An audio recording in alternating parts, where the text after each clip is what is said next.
Aujourd'hui, on va encore une petite halakha concernant ce fameux lachon hara qu'on dit ou qui a été dit devant plusieurs personnes. Donc, je rappelle le principe pour ceux qui nous rejoignent à l'instant. Le lachon hara perd son titre de lachon hara dans la mesure où moi j'ai entendu une critique, donc un lachon hara sur quelqu'un, et on était plusieurs. D'accord? Donc c'est-à-dire qu'à partir du moment où la chose a été racontée devant plusieurs personnes, ça s'appelle quelque chose de connu, de galouille, et quand moi je vais aller le rapporter à d'autres personnes, alors il n'y a pas le même digne que si c'est une chose qui n'est pas connue. Voilà, on ne va pas dire que c'est moutard parce qu'il y a d'autres qui souriment, mais c'est pas le même digne, ça n'a pas la même définition. Maintenant, le Rav Etrem, il dit, pour terminer ce chapitre-là, il dit il faut faire extrêmement attention. Il dit par exemple, vous écoutez, alors maintenant il parle de parler des rabbinim. Il dit vous écoutez quelqu'un qui fait un Dvar Torah. Et admettons que le Rav qui fait un Dvar Torah, je sais pas moi, il n'est pas précis, ce qu'il dit c'est pas vraiment, c'est pas très bien dit, ou vous n'êtes pas d'accord, ou je sais pas, vous écoutez un Shon Rav et par exemple il dit des choses un peu difficiles à entendre, ou bien il va pas critiquer l'un ou critiquer l'autre, je sais pas moi, enfin, même s'il le fait béhéter, d'accord. Il dit, souvent les gens ils font pas attention. Et ils disent, ah là, celui-là, il parle pas bien, celui-là, je suis pas d'accord du tout avec lui, celui-là, il dit n'importe quoi, et des fois même on peut dire des choses qui sont très graves.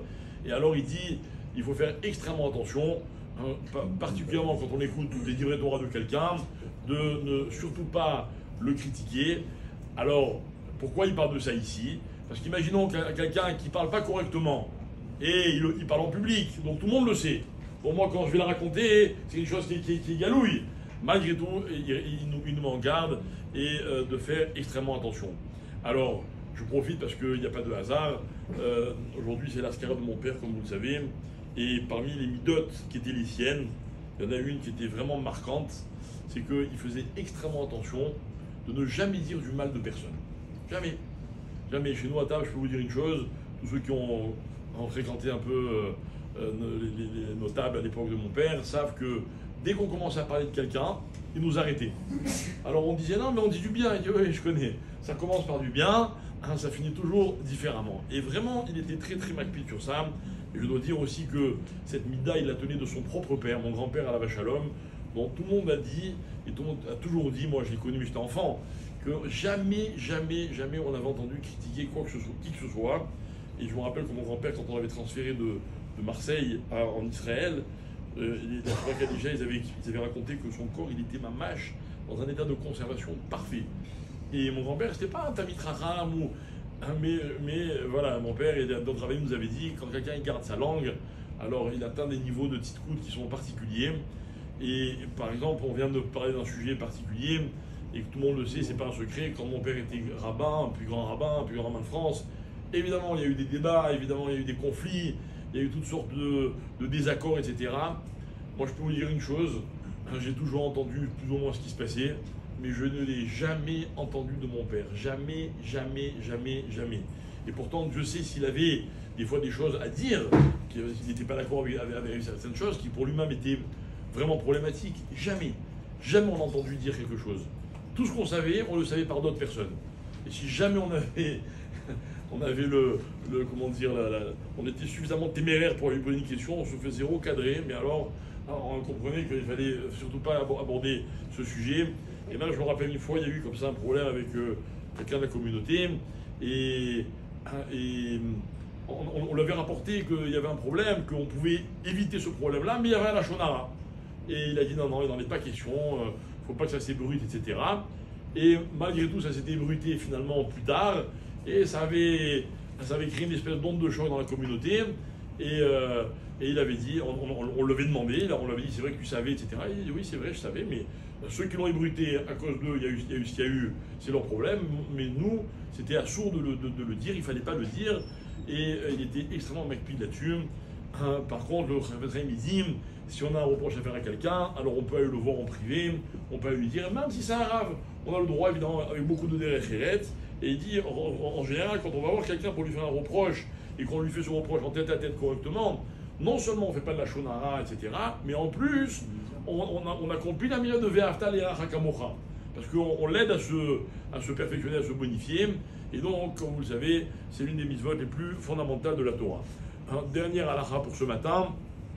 Est-ce que souvent les gens disent du lachon hara de quelqu'un. Donc imaginez Réhouven, il parle de Shimon. Et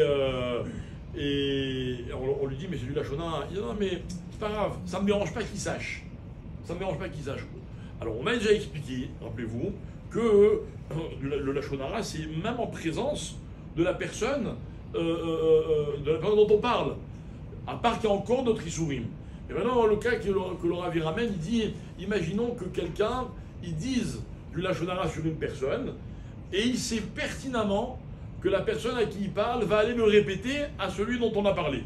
Donc les Chaora, on aurait pu croire que quoi? Que bon, comme il sait que ça va arriver à ses oreilles, donc c'est pas vraiment du lachon hara, c'est comme s'il avait fait un reproche. Alors il dit non seulement c'est du lachon hara, évidemment c'est assourd, et il dit en plus, celui qui fait ça il a la mida, il faut que je vous lise dans les mots, malbish et atzmo aliedeze bemida ta'azout ve'a chutzpah. D'accord, c'est genre, ça ne me dérange pas qu'il le sache. En plus, c'est un khatsouf, c'est un effronté, et ça ne te dérange pas de dire des choses comme ça n'importe comment. J'explique. Imaginons que quelqu'un il a un reproche à me faire. Alors, comme on l'a dit tout à l'heure, il vient me voir en privé, c'est une chose. Mais je sais qu'il l'a dit à quelqu'un, sachant que cette personne va me le répéter, donc il me fait un reproche par le biais de quelqu'un d'autre. Ça s'appelle de la chutzpah, et en plus c'est du lachon hara et c'est assourd. Et s'il dit à cette personne, je veux que tu dises à cette personne. Alors voilà, si, pareil. Non, mais s'il dit je veux que tu lui dises. D'accord, mais l'autre, il n'a peut-être pas envie que celui à qui on a parlé, il entende. Donc ça s'appellera du lachon hara. Voilà, alors encore une fois, excusez-moi de revenir sur ce rapport avec mon père, Alav Shalom, mais vous savez, j'entends sans arrêt des gens me dire, et c'est vrai, et on l'a entendu hier soir dans des témoignages, c'était très émouvant, la force de la parole qu'avait mon père, cette façon qu'il avait de parler, qui était vraiment unique, d'enseigner la Torah, etc. Je crois qu'à part peut-être des prédispositions dont Hachem lui a fait cadeau, à part sûrement un travail sur la technique et sur la façon d'aborder des choses et de ne jamais vouloir heurter personne ni quoi que ce soit, je crois que ce don il l'avait parce que justement, il savait garder sa langue. En fait, la langue c'est comme un trésor.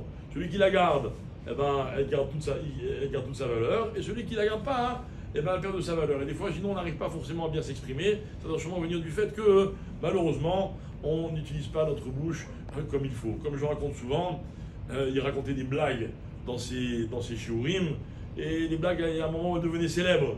Genre, le rêve de tous les juifs parisiens, c'était qu'un jour, le grand rabbin, il raconte une blague que lui, il l'avait racontée. Genre, c'était la consécration de sa blague. Et mon père, on a souvent parlé de ça, et il disait, si vous saviez à quel point je suis mahmir sur les blagues que je raconte dans mes cours, il dit, sur je ne sais pas combien de blagues qu'on raconte, il y en a une que je peux vous raconter, parce qu'elle n'est pas grossière, elle vexe personne, elle n'est pas...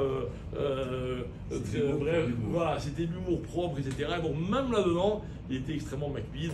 Voilà, Bezrat Hashem, que son écoute, il nous accompagne aujourd'hui à Fribourg, entre la Neshama qui est dans le Gan Eden et son corps qui est Bezrat Hashem Tamoun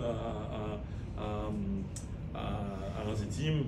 Et donc Bezrat Hashem, par ce Fribourg, que vraiment il prie pour nous tous, pour tout le peuple juif, si Dieu veut. Si Dieu veut nous accompagner, on va aller sur son kéver, Bezrat Hashem à 10h30 tout à l'heure. Je sais que c'est un peu tard, mais il y a des gens qui viennent de l'extérieur de la ville, etc. Donc on essaie d'un peu de contenter tout le monde. Et encore une fois, Tana.